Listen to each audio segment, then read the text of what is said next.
$313,000. Every 2 weeks, because we pay payroll every 2 weeks for teachers, we reproject the cost of substitutes given the information we know at that time.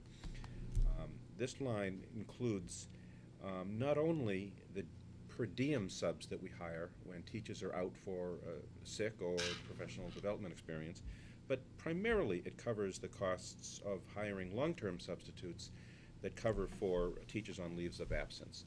And I'm hoping that we will find more money there as the year goes on.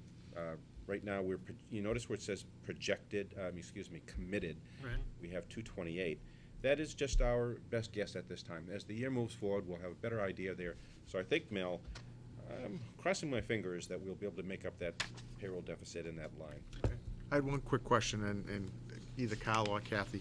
On the credits, when do they have to submit documentation for it? Can they do that any time during the course of the year, or does that have to be at a certain time during the year that they submit the request for credits? It has to be by October 1st if they've taken summer classes, but they can submit them anytime during the year, but it doesn't change their salary. Okay. It adjusts the salary for the beginning of the new school year. For the beginning of the new school year, That's regardless correct. of when they submit it? Yes. Do we do mid-year adjustments? No. I don't think we do. No. Okay, No, it's just thanks. the beginning of the year. That was the question. But what we have to do better, I think, is we need to internally be able to anticipate things better through the process. And the superintendent has to approve that, right? Those requests? Yes, I sign all of the course requests that they take, but they register them. They first have to have approval from their principal.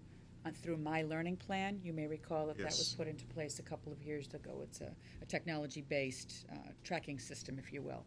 So there's an approval process there. Once it's approved in My Learning Plan, it comes to me.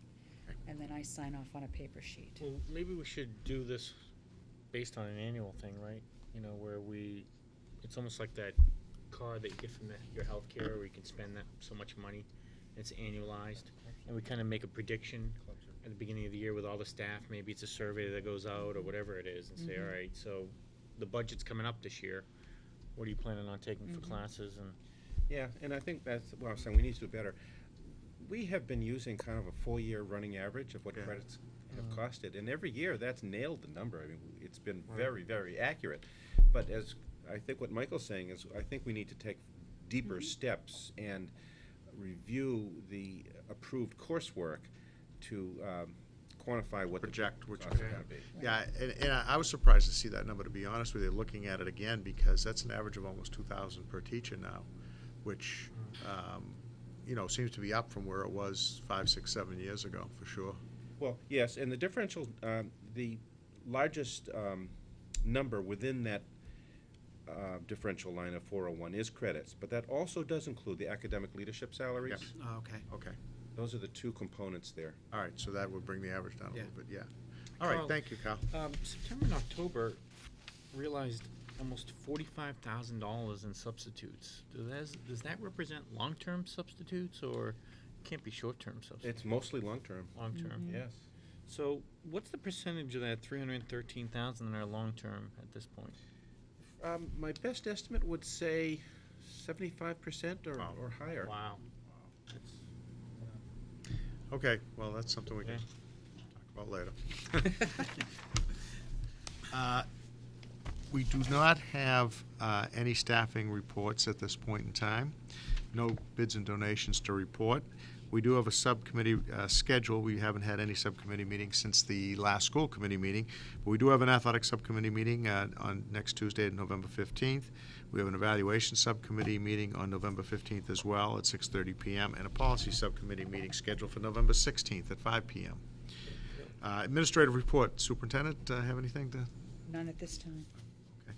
Correspondence, anything you'd like to talk about, correspondence-wise? None at this time.